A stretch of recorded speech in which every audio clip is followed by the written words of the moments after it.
Welcome back. Hi, sis. Hi, sis. Hi, We're on everyone. Good morning. lesson 43. God is my source. I cannot see apart from him. Perception is not an attribute of God. His is the realm of knowledge. Yet he has created the Holy Spirit as the mediator between knowledge and perception. Without this link with God, perception would have replaced knowledge forever in your mind. With this link with God, perception will become so changed and purified that it will lead to knowledge. That is its function as the Holy Spirit sees it. Therefore, that is its function in truth. Can we just stop there for a Yeah. second? Yeah. Because I remember doing the workbook quite a few times, I don't know how many years, maybe 10 times, maybe even more. And during that time, this particular lesson 43, I couldn't grasp why Jesus gives such a bad rap to perception. Mm. I didn't understand what the hell knowledge was, the realm of God, knowledge, right? So I don't want to go too deeply into this right now, but I just want to be able to give everyone a little bit, a little bit of clarity on what he's talking about here. So the rest of it, Mhm. the rest of what he's saying in this lesson and following lessons actually is able to be welcomed without fear. Yeah. So, I mean, the first thing that I want to say is the realm of God, and this is highly, highly simplified. So forgive me, but is the realm of knowledge, which is the realm of God or heaven, right? Mhm. It is a place where only God and his creations reside. There is no consciousness. Mhm. I'm going to interchange the word consciousness and perception together because wherever consciousness is, there's perception and vice versa, which means that we still have choice, or at least we have the illusion of choice when our mind is in the realm of perception and consciousness. But in the realm of God, heaven, okay, there is no choice. Mhm. There's no perception to make a choice apart from God, right? So Right. for me anyway, that's the fundamental difference that I needed to learn in my earlier days with the course, just so that I could understand the difference. Does Mhm. that make sense, Sis? Can you add to that? Yeah. I that makes perfect sense. The way that I was able to introduce this in a way I could accept it is understanding that if God is mind, that the realm of the real or the kingdom of heaven is just God knowing its own creation, identifying itself through its creation. And it's a one way outward knowing from the mind of God. This idea of perception means that there's another mind apart from God that can turn and have some other view independent, some intelligence apart from the mind of God that can question, that can doubt, that can see things in a way that God doesn't. So that was the wish for a separate mind. In this first paragraph, I'm always reminded of how grateful I am that upon the moment that we inquired what it might be like to have that viewpoint apart from knowing, that God's answer was immediate, that he didn't forbid the dream, but he did answer that insane request with a sane answer, which was the Holy Spirit, which is the link to the mind of God, so that that mind which we share with God is always with us. We can try to and we do ignore it and suppress it, but his loving answer was the Holy Spirit. And the Holy Spirit's role is to take our perception, which is the ego thought system, which we're seeing the world through before we start to awaken. And the Holy Spirit takes everything that we have made with the ego and lovingly purifies it and transmutes it in such a way that it heals our perception lovingly, gently, like the dawn, so gently, so naturally, that we don't have a fear in the process until that perception becomes such a transparency for the truth that it just dissolves right back into, or knowledge outshines this flimsy film of perception. I And mean, that's that what I would call the last eye of the needle before we actually ascend, so to speak, yes. the realm of true perception, right? Which is what you're talking about there. Yep. It's a reflection, Mm. closest we can get to Right. as the reflection of heaven. Yeah. Yes. And the real world, as Jesus speaks about a lot. Right.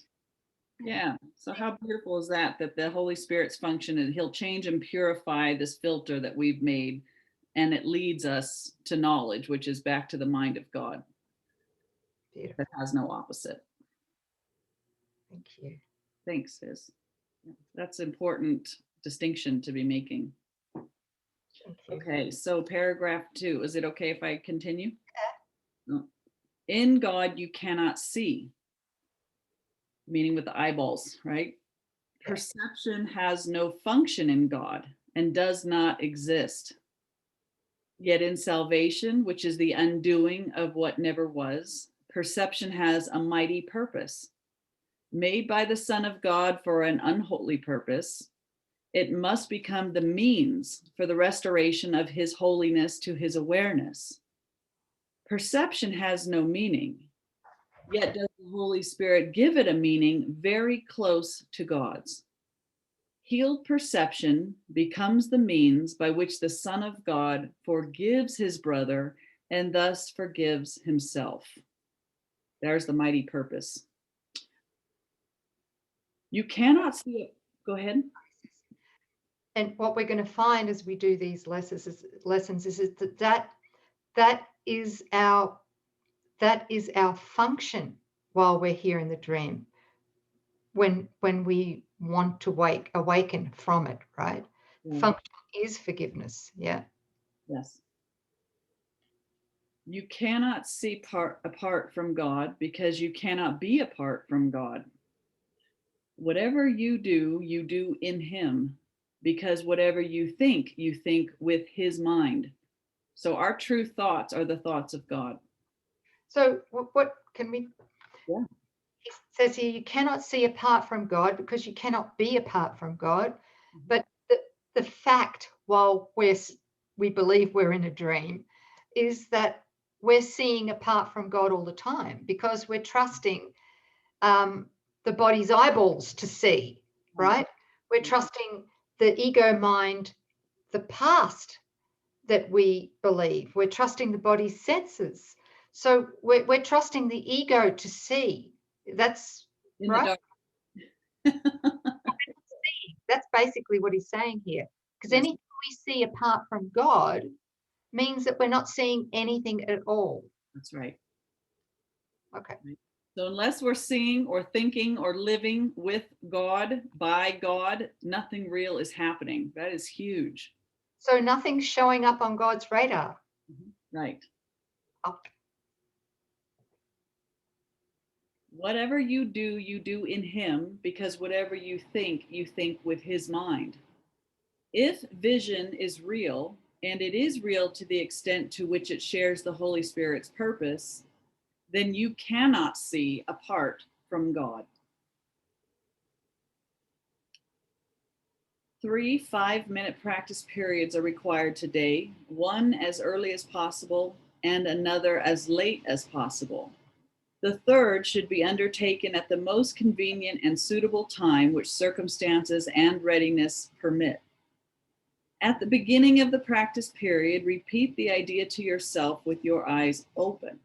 God is my source. I cannot see apart from him.